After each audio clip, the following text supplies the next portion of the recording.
দেখুন, ভগবানকে দর্শন করতে গেলে একটা ভাব চাই। মন্দিরে গিয়েই জুতোটা খুলেই তাড়াহুড়ো করে মাথায় ঠিকই প্রণাম করে চলে যেতে নেই। বিগ্রহের সামনে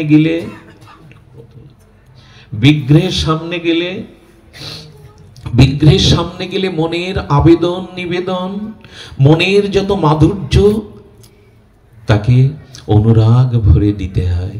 বিগ্রহকে নিজের সংবেদনশীল মনের মাধুর্য এটা অর্পণ করতে হয়। এটা বিগ্রহ দেখার রীতি। মহাপ্রভু যখন জগন্নাথ দেখতে দেখতে বেলা 10:30 বেজে গেছে সকাল থেকে। আচ্ছা, জগন্নাথকে মহাপ্রভু কি দেখছেন? উনিই তো রাধা ভাবকান্তি নিয়ে, উনিই তো সেই ব্রজেন্দ্র নন্দন রাধা ভাবকান্তি যুগলিত বিলাস মূর্তি নিয়ে উনি কি দেখছেন? জগন্নাথকে যখন দেখছেন, প্রভু চোখের জলে জগন্নাথ শব্দ উচ্চারণ হচ্ছে না, যজ যজ গগো গগো বলে কাঁদছে। কি দেখছেন উনি? যজ যজ গগো বলছেন। ভক্তি বা ভাব হৃদয়ে প্রকাশ হলে ভাবের উচ্ছ্বাসে কণ্ঠ ভঙ্গ হয়ে যায়, শব্দ উচ্চারণ হয় না। যজ যজ গগো গগো বলছেন জগন্নাথকে। গোবিন্দদাস বললেন, সকালে কিছু পাওনি? সকালে মুখে জলও দাওনি? গোবিন্দ দাসের দিকে প্রভু হাত তুলে বলছেন, আর একটু দেখতে দাও, আর একবার দেখতে যাও। পিপাসা তো মেটে না, নয়নের তৃষ্ণা মেটে না। বিগ্রহ দেখতে এইভাবে। আমরা বড় চঞ্চল। এমন চঞ্চলতা ভালো না। এক ঘরের মধ্যে দেখবেন ছেলে মেয়ে আছে, বাবা অফিস থেকে দোকান থেকে এসে মনে করেছে মেয়েটাকে নিয়ে দুটো কথা বলবো।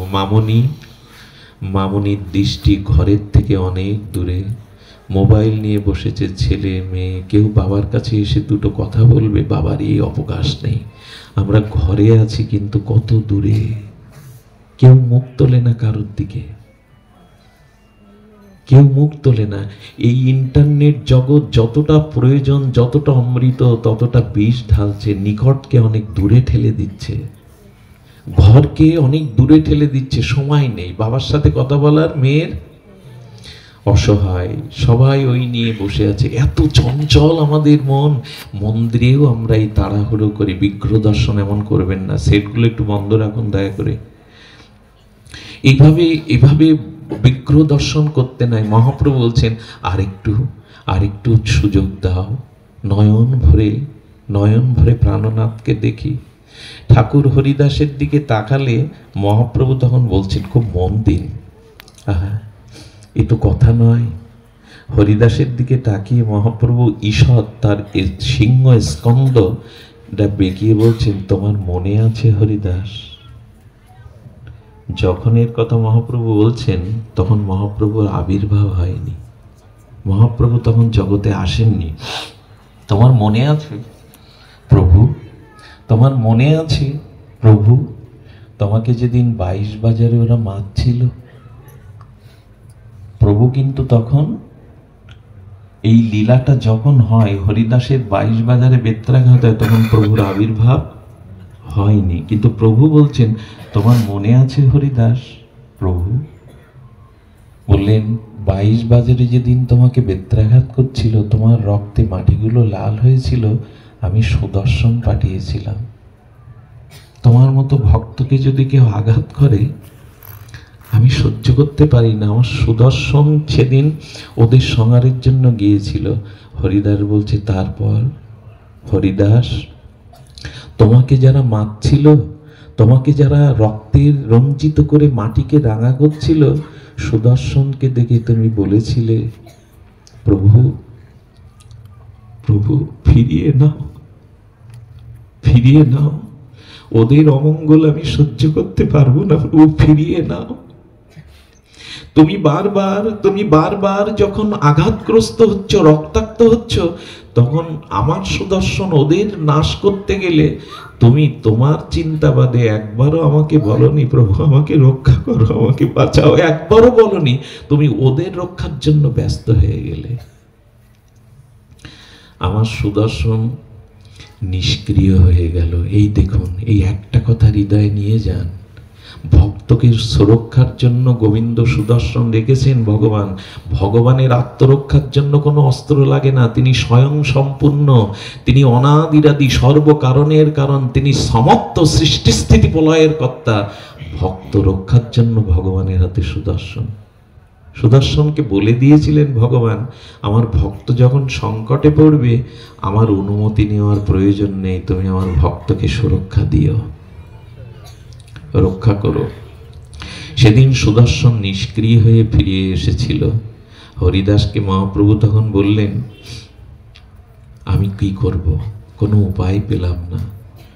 সুদর্শন দিয়ে যাদের যাদের নাশ করতে গেলাম তুমি তাদের মঙ্গলের চিন্তা করছো, তোমার ওই অবস্থায়। এই না হলে হরিদাস, এটা কল্পনাও আসে আমাদের? আমাকে 22 বাজারে রক্তাক্ত করে মাটিগুলো রক্তে ভিজে যাচ্ছে, সেই মানুষ তখন সুদর্শনকে ফিরিয়ে দিয়ে বলছে, প্রভু ওদের মঙ্গল করো, ওদের যেন একবারও তুমি তোমার কথা আমাকে জানাওনি, একবারও জানাওনি। আজকের দিনে এটা কল্পনা করা যাবে না। ভগবান অনেক যুদ্ধ বিগ্রহ করেছেন, ভগবান অনেক যুদ্ধ বিগ্রহ করেছেন, সুদর্শনকে নিষ্ক্রিয় করতে পারে হরিদাসের প্রার্থনা। চিন্তা করুন তো, কার আবির্ভাবে আমরা এখানে কথা শুনছি, কেই নেই। এই জন্য তো মহাপ্রভু ওই কথাই বলেছেন, আমার যত কাজ সব তোমাকে লইয়া, আমার যা কাজ হরিদাস সব তোমাকে নিয়ে। মহাপ্রভু বলছেন, আমি কোনো উপায় পেলাম না। প্রভুও কাঁদছেন, হরিদাসও কাঁদছেন। হরিদাসের মনে পড়ে গেছে সেদিনের কথা। পাশ থেকে ভক্ত বলছে, প্রভু কি করলেন? বললেন, আমি কোনো উপায় না পেয়ে মনে করলাম আমি আমার অঙ্গটা হরিদাসের অঙ্গে মিশিয়ে দেই। হরিদাস সেদিন ওদের প্রত্যেকটি বেত্রাঘাত আমি আমার অঙ্গে নিয়েছিলাম, দেখবে তুমি, দেখবে। আচ্ছা, হরিদাসের স্থিতিটা তখন কোথায়? মহাপ্রভুর পিঠটা আগলা করে দিলেন, বসনটা, 19 বস্ত্রটা। কি দেখলো জানেন সবাই? রক্তাক্ত প্রভুর কাঞ্চনময় দেহ, প্রতিটা অঙ্গে সেই বেত্রাঘাতের রক্তাক্ত লাভা লেগে আছে। সমস্ত ভক্তগণ দেখছে যে মহাপ্রভু তখনও আবির্ভাব হয়নি, তার পূর্বের কথা। সমস্ত দেহটা রক্ত লাভা লালিমায় ভরা। এই দৃশ্য হরিদাস দেখেই ওখানে মূর্ছিত হয়ে পড়ে গেলেন। এই হলো, পাবেন এরকম ভালোবাসার ভগবান? পাবে না। এরকম ভালোবাসার ঠাকুরকে পাবেন জগতে? এই জন্য যারা গৌর চরণ আশ্রয় করলো না, যারা গৌর বলল না, এদের আশাটা বৃথা হয়ে গেল। এমন দরদি ভগবান, এমন করুণা নিধি আসেনি, আসবে না জগতের বুকে। হেন অবতারে যার রতি হলো না গৌর নিতাই চরণে, সে করবে নাকি? ভক্তের বেত্রাঘাত প্রভু সমস্ত অঙ্গে নিয়েছেন রক্ত। আচ্ছা, এটা সহ্য করতে পারবেন? আপনার সামনে গৌর হরির এই অঙ্গ দেখলে সমস্ত অঙ্গে লালিমায় রাখা হরিদাস মূর্ছিত হয়ে পড়ে গেছেন। হরিদাস মূর্ছিত হয়ে পড়ে যাওয়ার পরে প্রভু তখন ডাকছেন, হরিদাস। ভক্তগণের চোখে জল, ভক্ত ভগবানের মিলন দেখছে। ভক্ত ভগবানের প্রেমের এই তরঙ্গ উঠেছে ওই শ্রীবাস অঙ্গনে। আকাশ বাতাসগুলো তখন নীরব সাক্ষী হয়ে দেখছে, এই না হলে ভালোবাসার ঠাকুর, এই না হলে ভালোবাসার ঠাকুর। মহাপ্রভু বলছেন, হরিদাস, হরিদাস। এমন করে ভগবান যদি কাউকে ডাকে, কত বড় ভাগ্যবান হরিদাস। হরিদাস ওঠো। হরিদাসকে ডাকতে ডাকতে মূর্ছা আর ভাঙে না, আর মূর্ছা ভাঙে না। কেন জানেন? আমার জন্য তুমি তোমার অঙ্গে এই বেত্রাঘাতগুলো নিয়েছো, এ আমাকে দেখতে হবে। এটা আমি এটা দেখবার যোগ্য যে আমার জন্য তুমি সমস্ত আঘাত নিয়েছো। আমার কি মনে হয় জানেন? এই জগতে আপনার ব্যথা আঘাত কেউ নিতে পারে না, এক ভগবান ছাড়া। এই তার প্রমাণ। আচ্ছা, আমাকে যদি বাবা এখন বেত্রাঘাত করে, আমার স্ত্রী পুত্র পিতামাতা কারো গায়ে দাগ কেটে উঠবে কি বাবা? এরকম নিয়ম আছে কি জগতে? আমাকে সর্পাঘাত করলে বিষের জ্বালা আমার স্ত্রী পুত্রের করবে কি? যেটুকু ছোটাছুটি করবে না সেটাও তাদের সাথে একটা স্বার্থের সম্বন্ধ আছে বলে। যে ব্যথা নিতে পারে না সে আপন হয় কি করে? ব্যথা নিতে পারে একমাত্র ভগবান। এই জগতে যদি কোনো ব্যথা হৃদয়ে থাকে কাউকে বলবেন না, ব্যথাহারি ভগবানকেই নিবেদন করবেন। উনি ছাড়া ব্যথা নেওয়ার কেউ নেই। কিন্তু এটা ভুলে গেছি আমরা ভুলে গেছি যে ব্যথা একমাত্র ভগবানই নিতে পারে। তিনি ভক্ত বৎসল। শিশু সন্তান যদি বারান্দা থেকে নিচে পড়ে যায় না, মা যদি দূরে দাঁড়িয়ে ওই দৃশ্য দেখে, ব্যথাটা শিশুর থেকে মার বুকে বেশি লাগে। কারণ মা কিছুটা ব্যথা নিতে পারে, কিছুটা ব্যথা নিতে পারে। ব্যথা তো 10 মাস নিয়েছে, এই জন্য কিছুটা ব্যথা নিতে পারে। ভগবান কোটি কোটি মায়ের থেকেও প্রেমবৎসল, স্নেহবৎসল। হরিদাস যখন উঠেছে, হরিদাস বলছেন, হরিদাস বললেন, প্রভু প্রভু এই দৃশ্য আমাকে দেখালে। হরিদাসকে তখন বলছেন, হরিদাস আমার এটা অলংকার, আমার এটা ভূষণ। ভক্তের আঘাত যদি আমি নেই, এটা আমার অলংকার, এটা আমার ভূষণ। হরিদাস তখন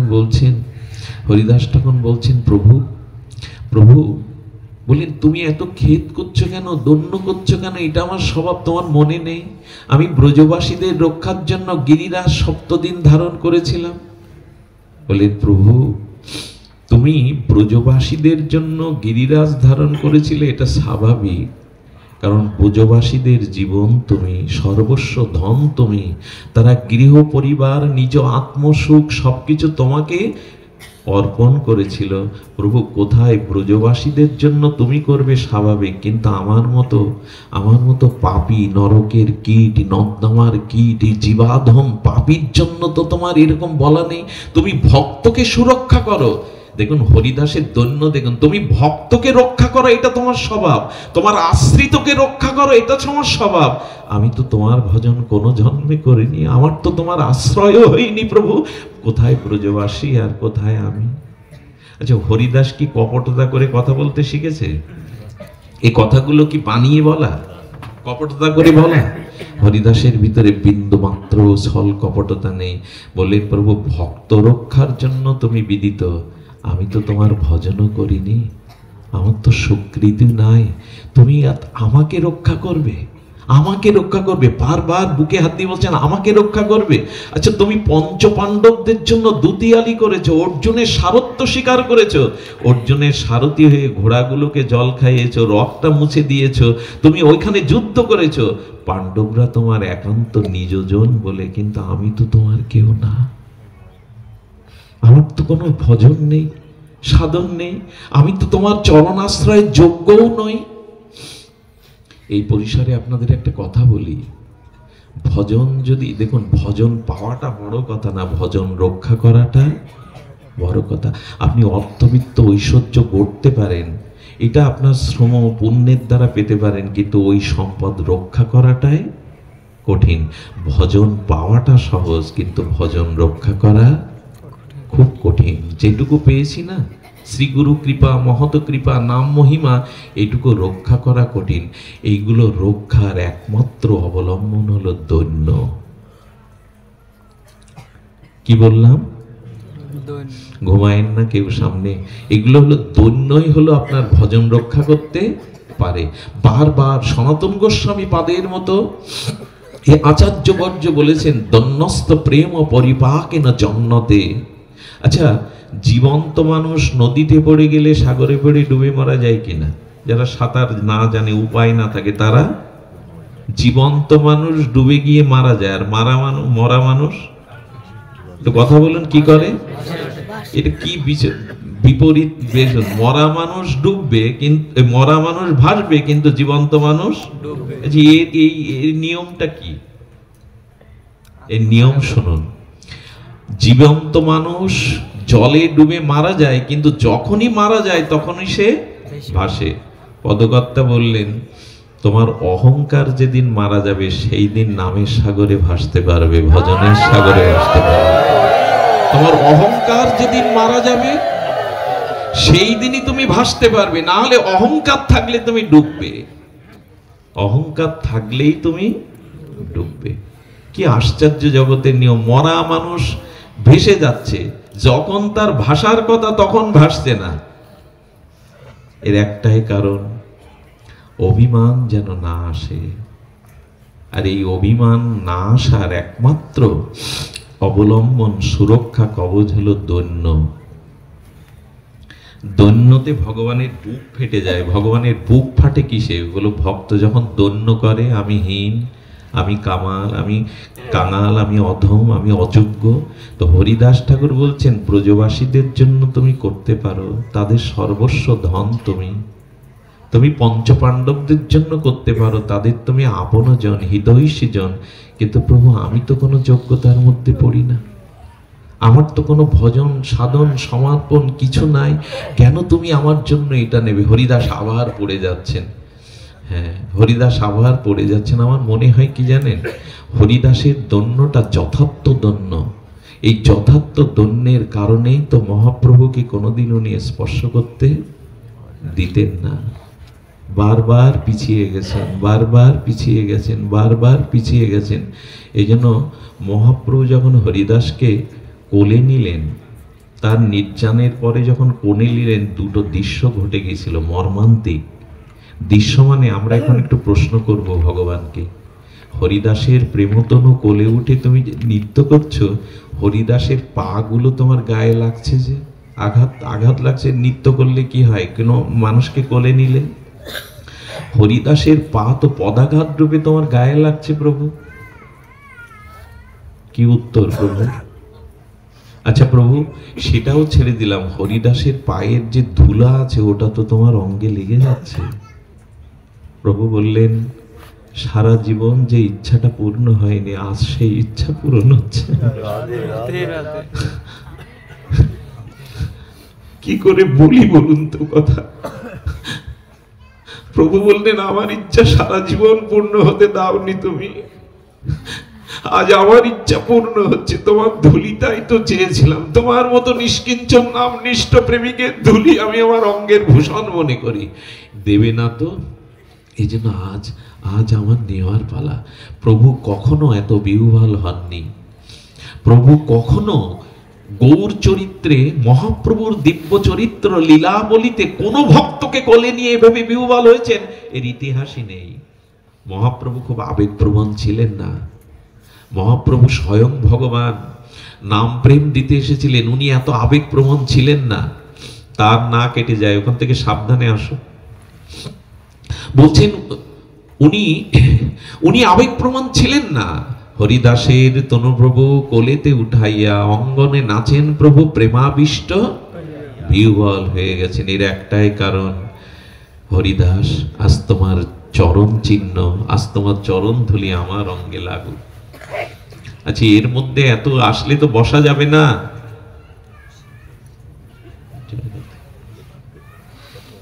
জয় রাধে, জয় রাধে।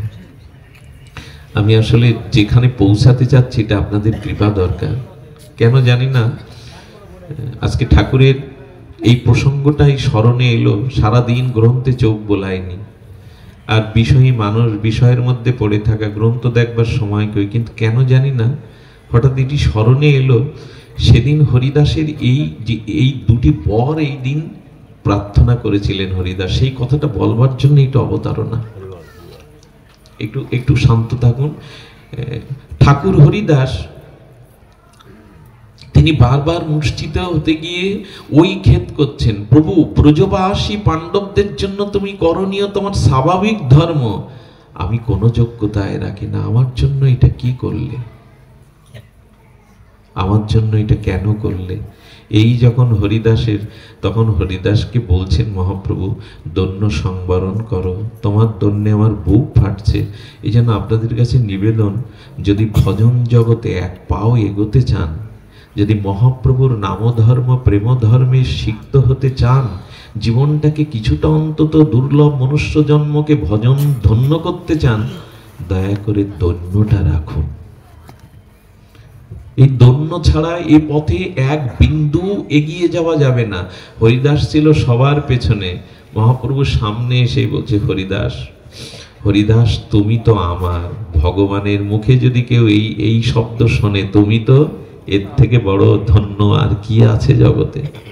ভগবান যদি বলে তুমি আমার, আসলে সত্য পরিচয় তো এটাই, আমি ভগবানের, ভগবান আমার। আর যারা বলে তুমি আমার আমি তোমার, এটা ডাহা মিথ্যা কথা। ভগবানই আমার, আমি ভগবানের। দেখুন, দীক্ষা নেওয়ার পরে অনেক ভিড়ের মধ্যে যদি গুরুদেব কারো নাম ধরে ডাকে, এদিকে আয়, জানবেন আপনার দীক্ষা প্রাপ্ত হওয়া সম্ভব, সার্থক হলো এতদিনে। গুরুদেব যদি আপনাকে চিনে নেয়, অনেকের মধ্যে যদি নাম ধরে ডেকে কাছে বসায়, একটু সুদৃষ্টি দেয়, জানবেন আজ আপনার উপরে বিশেষ কৃপা হলো। হরিদাসকে অঙ্গীকার বলে বললেন, এত খেদ করছো কেন, তুমি তো আমার।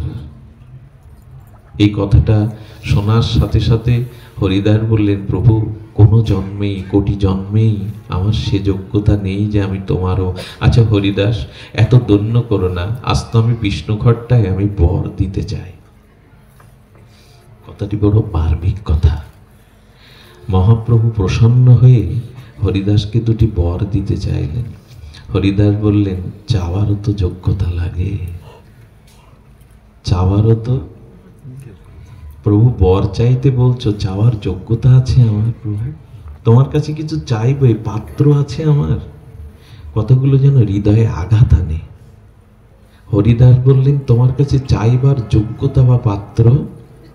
প্রভু চাইতে সেই পারে যে তোমায় ভজে, যে তোমায় ভজনা করে, তোমাকে প্রসন্ন করতে পারে, তোমাকে আনন্দ দিতে পারে, তোমাকে সেবা সুখ দিতে পারে, সেই তোমার কাছে চাইবার যোগ্য। প্রভু আমার তো চাইবার যোগ্যতা নাই।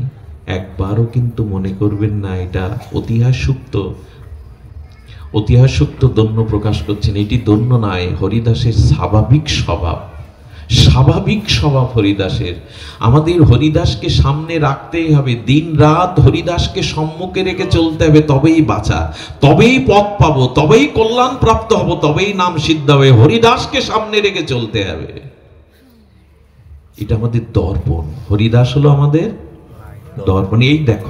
এই দেখো প্রভুর প্রেম প্রাপ্তির উপায়, এই দেখো প্রেম ভক্তি পাওয়ার উপায়, এছাড়া দ্বিতীয় কোনো পথ খোলা নেই, দ্বিতীয় কোনো পথ খোলা নেই। এই জন্য হরিদাসকে মাঝে মাঝে এমনও বলেছেন, তোমায় স্পর্শী মই পবিত্র হইতে। হরিদাসকে বলছেন মহাপ্রভু, আমি তোমাকে ছুতে চাই যে আমি পবিত্র হব বলে। বলুন তো, স্বয়ং সচ্চিদানন্দ বিগ্রহ প্রেমাবতার রাধা কৃষ্ণ মিলিত তনু গৌর বলছেন, হরিদাস তোমাকে বুকে নিতে পারলে আমি পবিত্র হব। এই কোথার কথা? যার নাম নিলেই অনন্ত জন্মের পাপ মলিনতা দূর হয়। প্রভু বললেন, তোমাকে স্পর্শ করব আমি পবিত্র হতে। প্রভু ভুল বলেননি, প্রভু ভুল বলেননি। এই জন্য হরিদাস, আমি চেষ্টা করলেও তোমার দন্য আমার ভিতরে আমি আনতে পারবো না। দন্যে তুমি শ্রেষ্ঠ, দন্যে তুমি শ্রেষ্ঠ।